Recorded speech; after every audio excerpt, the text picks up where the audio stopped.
Why would you settle for an event that blends when you can stand out from the rest? Hi, my name is Anna Andrea, and I am your favorite event producer. I've been producing and planning events over 12 years ago, offline, in person, and virtual events since over 7 years ago. I've worked with experts, professionals, and coaches create experiences online so that their audiences can have a transformation. And also, I've helped them monetize those events. And this is how we transformed these experts and professionals into experiences that we had the audience on email begging for us to keep the sessions live because they were so good. At the end of the day, what happens is that the experience has to be so irresistible, so unique, and be transformative for your audience so that they want to stay listening to your video. Just like on YouTube right now, right? Watching my video. When you watch a video of mine or someone else's anywhere else, right? You have to have unique selling points to keep them in your video. Same happens when we're creating an event. So what do we do to craft our signature event? This is the summary, like the cliff notes on how we can create a signature event. I'm going to give you the steps. So take notes, pay attention. There's no videos here that are going to have fluff. Just give me the next 10 minutes and we're going to break it down for you. Okay. Now, what happens with your virtual event if it's not successful? Like, you have to think about this. Why would I host an event and then not know what success means for that event? So we have to think about that. What is the goal? That's the first step. Is our goal to grow our email list? Is our goal to create a experience for our current community? Is our goal to have more impact and be the industry leader? Is our goal for authority and for exposure? Or is our goal for connection, transformation, and making a lot of money? We got to define that.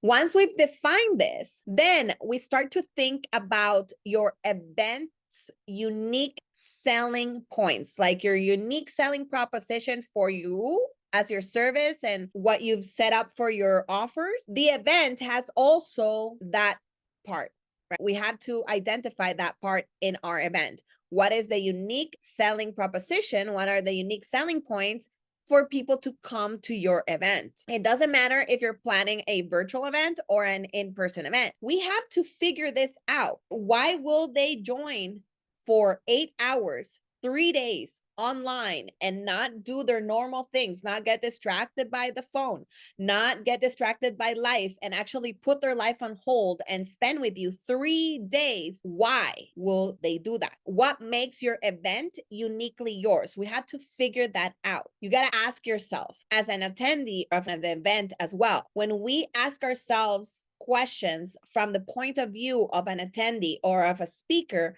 we can get more answers on what we want to create for our experience. Okay. What will they get when they come here? What's in it for them, the audience?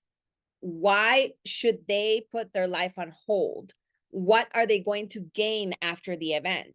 What are they going to learn during the event? How is that going to affect them in their lives or in their health or in their relationships or in their businesses? Identify that.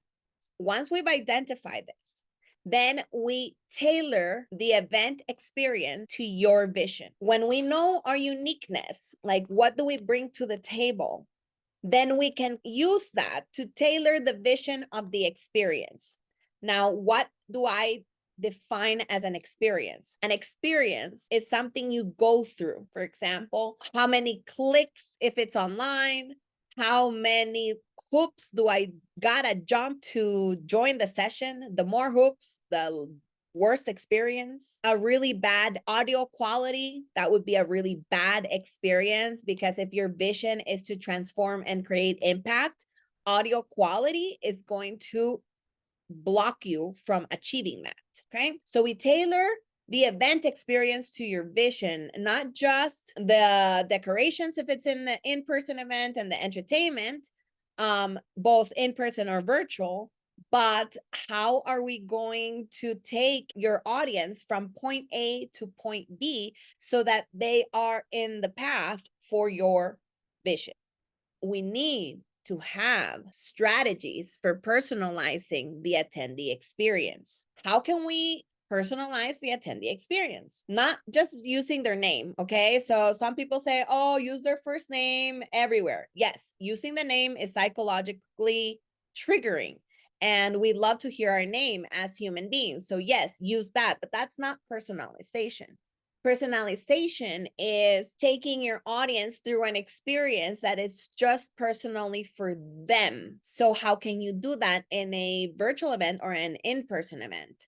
Well, if you have different topics that you want to present and it's a big event and you have different, they call them tracks. Each track is tailored and personalized for the audience that wants that track. Now, if you only have one track and one content flow, which is what I recommend, because too many tracks is too distracting, you get too much FOMO, you want to attend everything, you get overwhelmed, and you don't want to attend anything anymore, and you're done with it. So my opinion, especially if it's virtual, you should stick with one track. So that way you can tailor the experience and personalize it to them. The other types of strategies to personalize the attendee experience is by sending them swag with their name on it. I know that just saying their name is not enough, like I said, right? It's the minimum. Using their name in the swag that we sent them, it personalizes the experience. Also, when we are in the event, we call their names via voice or in chat so that they know that they're being seen and heard, okay?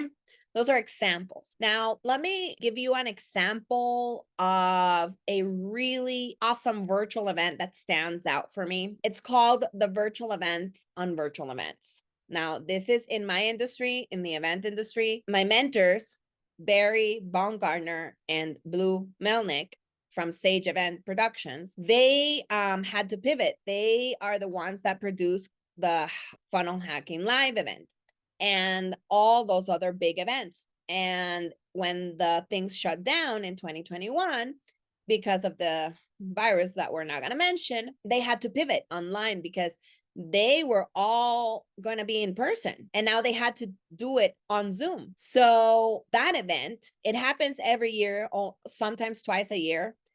Every year they've perfectioned this because their clients didn't want to drop virtual events after everything opened up again. They still are doing virtual events even though their in-person events are back, because when you do virtual events, you connect globally with an audience that you would never reach if you only stick with in-person events.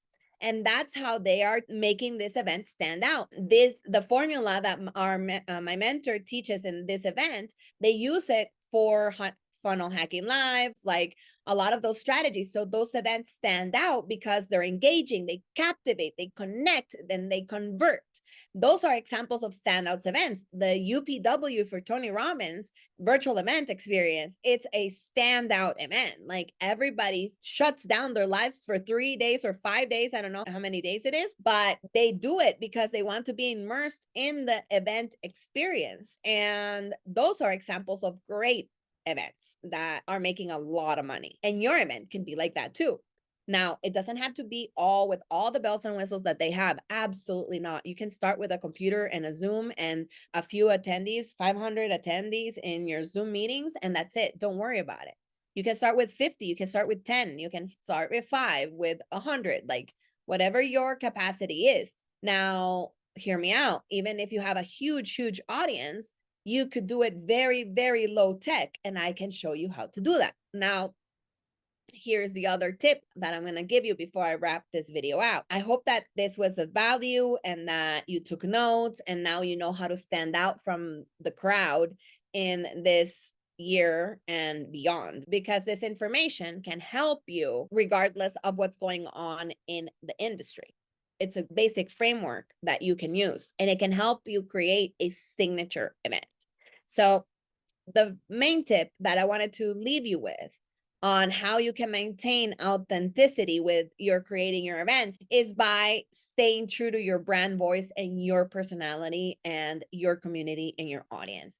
We can create amazing things, and it doesn't have to be such a bells and whistles with the tech. It could be with very low tech and a high impact. What we want is human connection.